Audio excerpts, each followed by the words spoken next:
Bismillahirrahmanirrahim. Assalamualaikum warahmatullahi ta'ala barakatuh. Alhamdulillahi rabbil alamin. Wassalatu wassalamu ala asyrafil anbiya wal mursalin wa ala alihi wa sahbihi ajma'in. Alhamdulillah, with the grace and the mercy and the love and the guidance of Allah subhanahu wa ta'ala, we can continue our da'wah work of inshallah training 12,000 PIP life coaches. Very simple to get your certification. Just go to our website, just take any areas of interest, whether it is Islamic motivation, coaching, mentoring, counseling, or Islam Heart of Love, a new book that we are coming in, about 200 videos inshallah, and then pick 30 videos of your field of interest, do a PowerPoint presentation, and you just do a practicum and you get your certification. So inshallah we are developing this within this region of Malaysia, Indonesia, and then slowly we go towards the world. But if you are anywhere in America or Australia or Middle East, you can join us and just WhatsApp us or email us, and you can get the soft copy. You can purchase the hard copy of this book, Post-Islamic Psychology, a Transcendent Model to Achieve Peace, Happiness and Success in the 21st Century, or you can have a soft copy, FOC, free of charge. And then we have also the same translation of the Indonesian copy. Jadi bagi mereka yang ingin e-book dalam bahasa Indonesia, buku ini 600 plus halaman, boleh contact kami dan kami akan bagi untuk anda gunakan sebagai research material dan sebagai asas untuk menjadi certified life coach insyaAllah masa yang akan datang. So we have given you the understanding of that humanity is at the crossroad of either self-destruct ourselves or go into beyond the 21st and 22nd century in a beautiful civilization, not based on fossil fuel, not based on destruction, not based on greed, but based on the unity of human beings with the heart of love. That's our new book, which I am trying to bring about, and how we Muslims does not compromise our belief system, but having mutual respect, mutual love, mutual understanding with all humanity, all the creatures, to avoid the sixth mass extinction of species on this earth, and many other good things that is within the framework of this beautiful deen of Islam. And we also try to avoid sectarianism or closing the gate of ijtihad or making strict fatwas which is not relevant for us in the 21st century, because we must understand the text of the Quran and the Hadith and the context and how we live within the context of the 21st century as well as the context of the culture of the 21st century and many other things, which we leave it to our doctors of Sharia through their conferences. For example, they have the Iman declaration bringing about all the Muslims of the world. So we must help for them. They are shaping all the great 200 over scholars coming in, Sheikh Kardawi, Sheikh Abdullah bin Baya, and so many of these great minds in the 21st century. So we must support them, bring about a unity of the Ummah and a unity of humanity. Okay, so I've given you our research in terms of consciousness research, mind-body research, that is Islam Heart of Love, which we are giving through many videos, and how we can progress as an Ummah and as humanity, and how we can use our principles of Sharia and our principles of Ahkamul within the relation of the fundamental principles of Islam, and how we can elucidate the basis of belief. So these are the basic fundamentals that you must know before I go into Kalam cosmological argument, because when you go into that aspect, it can be quite technical. But everybody who has an open heart and open mind, who is willing to strive towards Iman Ilmul Yaqin, then Iman Ainul Yaqin, Iman Halqi Yaqin, traveling level by level, seeking knowledge, inshallah, they will be open to this understanding, so that at the level of Hakul Yaqin, you have a complete experiential experience of the closeness with Allah subhanahu wa ta'ala, of His presence, of your belief system that is at the highest level. Inshallah, there you receive the fullness of mutmainnah, where Allah tells us about this nafs, the self that has been so perfected. Ya ayyatuhan nafsul mutmainnah irji'i ila rabbiki radiyatan mardiyah. This nafs that is full of self-satisfaction, of peace, of tranquility, of happiness, of love, that at this highest level, come you back to Allah. So in a state of tranquility, peace, happiness and love. So this is where I have given you in the previous video some mukaddimah And now I'm going to give you the understanding within the framework of the Kalimah theology, or the Ilmu Kalam. You must understand what is the aspect of the essence and the attributes. The essential aspects of the Zat of Allah or His essence is not known to us. So Allah always described in the Quran with His attributive aspect. Huwal Ghafurul Wadud. He is the most forgiving, most loving. He is Kul Huwallahu Ahad. Say He is one. So all these are attributive aspects. So the basis of Ilmu Kalam or Ilmu Tawheed, the tenets of Islam, is that you must know what are the three levels of attributes. So the first requirement of belief is to believe in Allah. Alright. So this includes the belief in His essential attributes. What are His essential attributes? The attributes of attrition, which is absurd, and possible attributes. So what are His impossible attributes and what are His possible attributes? One should consciously believe in all these three types of attribute. All belief, whether they are right or wrong, can be expressed in the form of predication. So that's why Ilmu Kalam, there is predication and there are statements.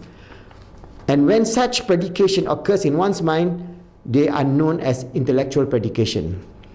All the intellectual predications are confined to three classes. Alright, so this is where I give you the chart, the three classes. All the three types of classification of the first requirement of belief is to believe in Allah, because without the belief in Allah, there will be no Tawheed. You are an atheist.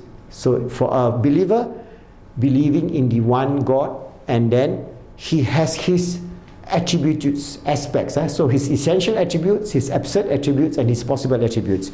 You must master this, because this is a basic of Kalam logic. Because if I bring you to a higher level of the cosmological argument, a Kalam cosmological argument, then it will be a bit heavy.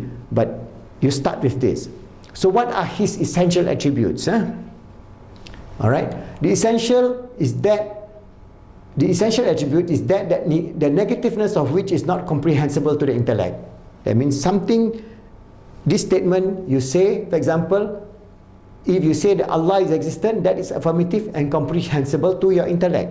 But if you say that Allah is not existent, that means it's negative and not comprehensible to the intellect. And all this, there will be a cosmological argument. So when you talk about wujud, the existence of Allah, there will be a lot of definition, especially now in the 21st century. We can use not only the tools that was left behind by our great Hujatul Islam Al-Imam Ghazali of his cosmological argument, which is being used by many people, including the Christians. They are using the Kalam cosmological argument, which they then relate to Imam Ghazali, and they relate to many of their later scholars, especially in the Catholic Church. Alright, but we can understand this from the perspective of the essential attributes of Allah. First thing you must know. The second is absurd attributes. What are absurd to Allah subhanahu wa ta'ala?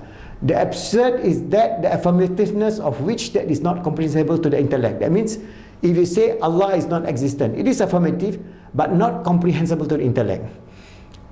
Allah is not non-existent. That means negative but comprehensible to the intellect. So this is attributive in terms of the absurd attributes. So it is how you frame your statement or your definition, from the perspective of Kalam logic.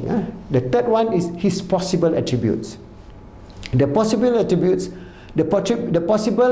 is that both the affirmativeness and the negativeness, which are comprehensible, they are valid either way to the intellect. For example, Allah creates, that is affirmative, or Allah decide not to create, that is negative. So creation, existence for His created being, and extinction for His being is the will of Allah. So when we understand these three aspects, of His essential attributes, His absurd attributes, and His possible attributes, then we can then understand when we say Allah is existent, Allah is wujud. What are the statements that we will then bring about to prove the existence of Allah from the perspective of the intellect? That means our logic in terms of Ilmu Kalam is a logic that is within the comprehensible of Ilmu Yaqin. Remember I gave you the previous video? where you have this ilmul yaqeen. This ilmul yaqeen is your basis foundation of the kalam argument, or the kalam cosmological argument. Because from the existence of this universe, we they can deduce the existence of our creator Allah subhanahu wa ta'ala. So they will then move on from understanding his attributive aspects, and then we'll try to understand the 20 attributive aspects which is within the kalam principle, and then we'll give you some understanding of how we can then frame our argument first, so that we can then face the atheists, especially the atheists, the disbelievers in God, the agnostic. They would not want to believe in God. So we bring them frame by frame, statement by statement, logic by logic, until they can understand. Whether they accept or not, it's up to them. So we do not have to worry about them. But what's important is for us that we will progress from our level of ilmul yaqeen to ainul yaqeen, and then we'll progress further to haqqul yaqeen, which is experiential. So all this, inshallah, over the period of our lifetime, we should strive and achieve and understand this as a basis of our fulfillment of fardu kifayah, the full understanding of the attributive aspects of the kalam logic or kalam cosmological argument is fardu kifayah. Not everybody will be able to reach that level of understanding philosophical argument as well as the logical intellectual argument. But this is very important, so that we have among you all young Muslims who have this basis of this kalam understanding, and bring up with, for example, quantum physics, with fine-tuning of the cosmology, with information theory, with life, for example, the biological existence, how and when and so on, all proving towards the one creator, that is Allah subhanahu wa ta'ala. Then when you can prove that, the basis of wujud, then the rest, all the other things, wujud, then you have qidam, baqa and so on, everyone will fall in place. But it must start with wujud, because if you cannot defend the existence of Allah subhanahu wa ta'ala, then you cannot defend Islam. So that's why we must be those who can intellectually face the atheists with the fullness of Iman, the fullness of understanding that we have this ilmul yaqeen, we have this ainul yaqeen to know, and inshallah, if with the grace, the mercy of Allah, He gives an opening to you, that you reach a level haqqul yaqeen, which no ilm can teach you. Remember, at this level and this level, there's a big gap. This haqqul yaqeen is a gift from Allah subhanahu wa ta'ala. He opens up to those who are striving to fulfill their life, to be the sincere servant of Allah, to be His Khalifa on this earth, always improving themselves, striving to make themselves good, to help others to be good and make the world good, inshallah.